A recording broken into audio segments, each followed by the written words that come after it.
Blood was shed in The Walking Dead Season 5, Episode 2. It was Bob getting a wee bit of his soul bit out of him due to Father Gabriel. And today we're asking the question, did Father Gabriel get Bob killed? It's a Walking Dead Season 5 theory. And you know what? He absolutely did for me. But he's not the only one. Because Rick and the gang, Rick, Sasha, Bob, Michonne and Father Gabriel go on a mission to get supplies in like the local town.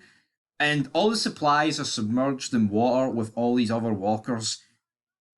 And I think they should have just accepted, well, you know what, actually, this is quite dangerous and one of us could die here. We're going to have to move along. Now here, you could say they needed the supplies, but going into like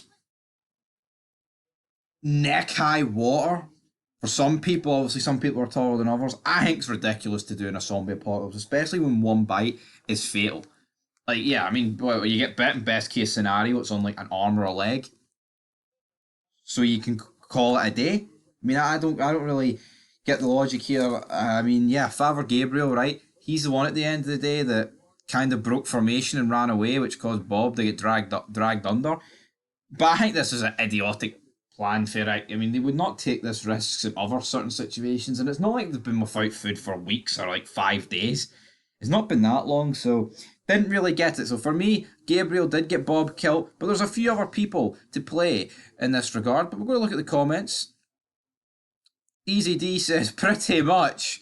That's pretty much what happened, mate. Aye, that's pretty much what happened. We then have Andrew Smith saying, I voted yes, even though I don't remember who Bob was for the scene. Well, the scene, like I said, it's kind of like in a supermarket, and not much really happens in it, man. It's a wee bit bland. It's a wee bit boring for Bob. He just gets bit, he gets chomped on, and then he's sent back to the drawing board. Well, the chopping board, actually, the hunter's chopping board. Otto says, technically yes, but I wouldn't blame him too much since he is really a card. He is a card, but I mean, doesn't mean he wasn't responsible, you know what I mean? He still had the job out, and he did job it, I guess. But then, part of me thinks that it's such ridiculous of a plan that the rest of them should have said, right, you know what, son, this is crazy. I can't even believe the fact that you're contemplating this. But Rick just went ahead with his disaster plan. And it was a disaster. I mean, it's got Bob killed. They should never have been putting people in that situation. Like, yeah, Father Gabriel's a shite bag, right? But Rick shouldn't have been putting this guy in that situation. And that's not even me defending him. Rick shouldn't have done that.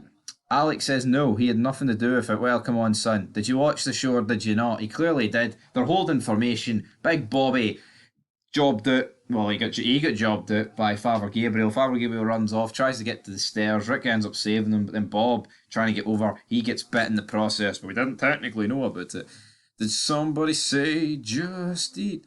King of Kings said, he's a waste man. The Undertaker can tip his hat down at Bob at the end of the day. Bobby boy, you're a jobber, son. You're an absolute jobber. Do not make any mistakes about it, folks. He's a jabroni. He's a maniac. Go, whoa, ho. He's a maniac. Anyway, guys, that's where we're going to leave this video. He absolutely got him killed. There is no doubt in my mind that Bob would still be alive without Gabriel. But also, it's Rick's fault. Rick's the leader. Rick Tatership. He should have drew the line in the sand like evolution, but he didn't. R.I.P.